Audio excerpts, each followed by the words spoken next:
বিএনপিকে সংস্কারের বিরুদ্ধে দাঁড় করানোর ষড়যন্ত্র বলে মনে করছেন রাজনৈতিক বিশ্লেষকরা। তারা বলছেন দর কষাকষিতে সুবিধাজনক অবস্থান নিশ্চিত করতেই এই রাজনৈতিক অপচেষ্টা।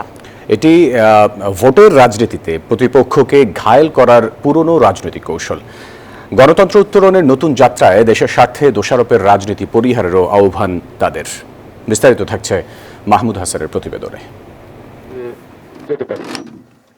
অভ্যুত্থান পরবর্তী বাংলাদেশে এখন রাজনীতির মাঠে প্রধান আলোচনার বিষয় সংস্কার।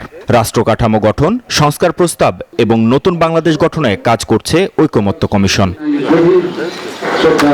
বিএনপি, জামায়াত, এনসিপি সহ দেশের ৩০টি রাজনৈতিক দলকে নিয়েই নিয়মিত চলছে ঐকমত্য কমিশন সভা, যেখানে আলোচনায় আসছে বিভিন্ন দলের পক্ষ থেকে আসা কয়েকশো সংস্কার প্রস্তাব। এরই মধ্যে বেশিরভাগ সংস্কার প্রস্তাবে একমত হয়েছে বিএনপি সহ সব রাজনৈতিক দল। কিছু বিষয়ে কোনো দল আংশিক ঐকমত্য পোষণ করেছে, আবার রাষ্ট্র কাঠামো স্বার্থে কোনো প্রস্তাবে বিকল্প পরামর্শ তুলে ধরেছে কিছু দল। এক্সট্রিম মশার কয়েল প্ল্যান্ট ফাইবার দিয়ে তৈরি, তাই সহজে ভাঙে না, সুগন্ধিযুক্ত ও নিরবিচ্ছিন্নভাবে জ্বলে। ডেঙ্গু, চিকুনগুনিয়া বাহি সহ যে কোনো মশার বিরুদ্ধে দেয় এক্সট্রিম সুরক্ষা। কিন্তু এরপরও রাজনীতির মাঠে বিশেষ করে এনসিপি ও জামাত সহ কিছু ইসলামী দলের পক্ষ থেকে বারবার অভিযোগ করা হচ্ছে সংস্কারে বাধা দেওয়ার, যেখানে অভিযোগের তীর বিএনপির দিকেই। এই সংস্কারের পথে বাধা দেওয়া অবশ্যই নতুন সংবিধানে যুক্ত হবে। বিশ্লেষকরা বলছেন এটি পুরনো দোষারোপের রাজনীতির অংশ। ভোটের রাজনীতিতে প্রতিপক্ষকে ঘায়েল করার কৌশল ছাড়া আর কিছুই নয়। বিএনপিকে আমরা যারা বলতেছি বিএনপি সংস্কারের পক্ষে না, জেনারেটিভটা সোসাইটিতে চালানো, এটা ভোটের রাজনীতির সংস্কৃতি, এটা আর কিছুই না।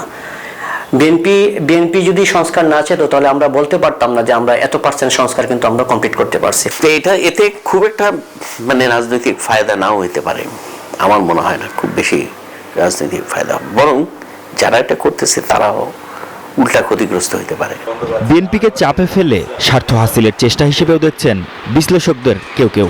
বিএনপির বিরুদ্ধে একটা নেগেটিভ প্রপাগান্ডা তৈরি করা, সেটাও হতে পারে বিএনপিকে দুর্বল করার একটা প্রয়াস হতে পারে রাজনৈতিকভাবে।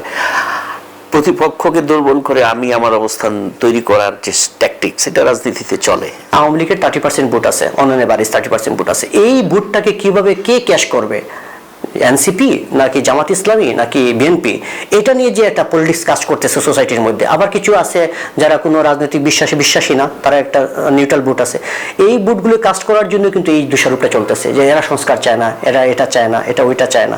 সুতরাং এটা কিন্তু কিছুই না, এটার পিছনে কিন্তু ভোটের রাজনীতি কাজ করতেছে।